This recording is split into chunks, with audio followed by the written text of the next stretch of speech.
It was my first day as a teacher, but before I even started class, my students had already pranked me, but what they didn't know was that my real identity was a Navy SEAL operator, and the class I was assigned to was the most infamous one in the whole school. They had already scared away 20 teachers before me, but I believed I could get them back on track. The next day, I walked straight into the classroom. Good morning!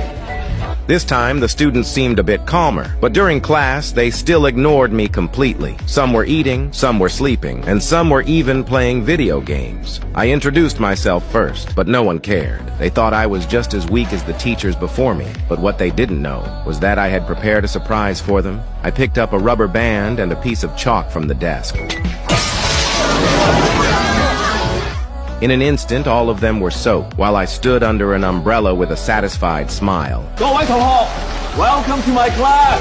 Even though I gave them a good lesson, they still had no interest in studying. To change them, I first allowed them to smoke in class, and announced that whoever correctly answered 3 of my questions could leave immediately. I asked one student to hand me a pack of cigarettes, then asked them what ingredients cigarettes were made of. 尼古丁。你未舉手。尼古丁。仲有呢？焦油。Any more? 同埋一氧化碳。中。